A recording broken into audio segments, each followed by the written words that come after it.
ఒక మంచి విజయం వాటిల్లినటువంటి సందర్భంలో ఇలాంటి సంఘటన జరుగుద్దని అసలు ఎవరు ఎక్స్పెక్ట్ చేయరు. మీ అందరికీ తెలుసు. మన ఇంట్లో కూడా కొన్ని శుభకార్యాలు ఉంటాయి, అనుకోకుండా చిన్న చిన్న ఏదో జరుగుతూ ఉంటాయి. అది మనకు సంబంధం ఉండకుండా కూడా కొన్ని జరుగుతాయి. అవి మన ఆనందంలో కొన్ని అపార్థాలు జరుగుతాయి. అలాంటి దాంట్లో ఇది ఒకటి అని భావిస్తాను. అది బ్యాడ్ లక్ అంతే. అది చూడాలండి. అంటే నేను అంటే ప్రభుత్వం మేము గౌరవిస్తున్నాం. ప్రభుత్వాన్ని గౌరవిస్తూ చట్టాన్ని గౌరవిస్తూ మేము రావడం జరిగింది. వాళ్ళను మనం ఏదైనా ఇప్పుడే పోలీస్ స్టేషన్ వచ్చినాము. ఇప్పుడు వచ్చినాము మేము. గారు వచ్చి అప్పుడు బెయిలబుల్ నాన్ బెయిలబుల్ చూసిన తర్వాత అది అనుకోని సంఘటన. ఇప్పుడు చాలా మంది ఫ్యాన్సెస్ ఒక్కొక్కసారి దురదృష్టవశాత్తు అట్లాంటి సంఘటనలు అవుతాయి. అలాంటిది బోలన్న గారు దగ్గరుండి దీన్ని పరిశీలించేసి ఈ తమ్ముడికి ఒక రైతు బిడ్డ, ఆయనకి ఏం తెలియదు, కొత్తగా వచ్చిండు, ఆయనకు తెలియకుండా జరిగిన సంఘటన కాబట్టి చట్టాన్ని గౌరవించాలి కాబట్టి ఆయన తీసుకొచ్చిండు. ఇప్పుడు పోయి ఏమేమి పెట్టిరో చూసిన తర్వాత ఫర్దర్గా బెయిలబుల్ పెడితేనేమో ఇక్కడనే స్టేషన్ బెయిల్ తీసుకుంటాం. నాన్ బెయిలబుల్ పెడితే దాన్ని చట్టపరంగా ఏం చేయాలో అని చేసుకుంటాం. అది మాకు తెలియదండి. నాకైతే తెలియదు. ఇంటిమేషన్ ఇచ్చిండొచ్చు, కానీ ఇప్పుడు మేము వస్తున్నాము. అసలు ఏందో వాస్తవ పరిస్థితులు తెచ్చుకొని మాట్లాడితే బాగుంటుంది. ఎందుకంటే తెలియదు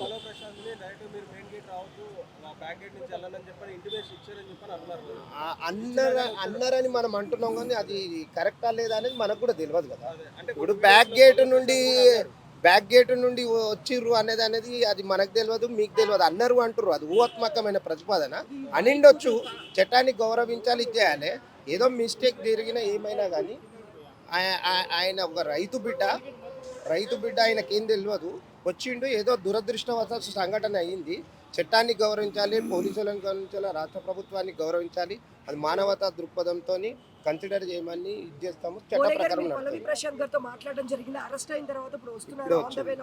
మాట్లాడలేదండి, అన్ని చూడడమే.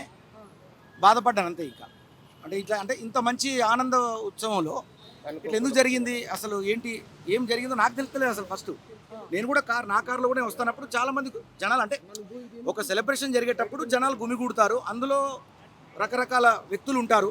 కొంతమంది వ్యక్తులతో అంతమంది జనాలకు బ్యాడ్ నేమ్ వస్తుంది.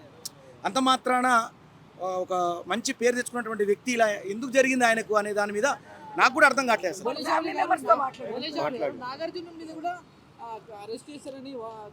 తెలియదండి, నాకు తెలియని విషయం. కళ్ళకు కనిపించేది ప్రశాంత్ విషయం కనిపిస్తుంది. ఏం జరుగుతుందో అంతవరకు తెలుసు.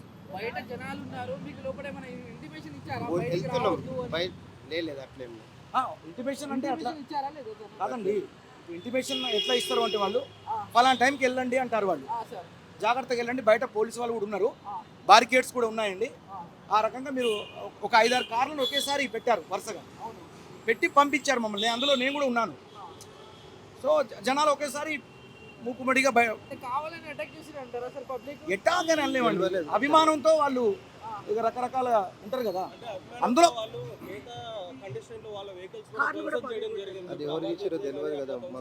ధ్వంసం అంటే ఒకటండి, ఇప్పుడు 100 మంది మంచాలు ఉన్నప్పుడు 2-3 అందులో ఏదో చేసి ఉండొచ్చు బహుశా.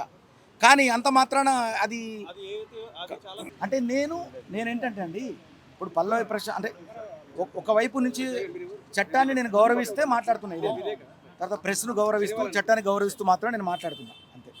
జరిగిన అన్ని సంఘటనలు మీకు తెలుసు. దాని ప్రకారం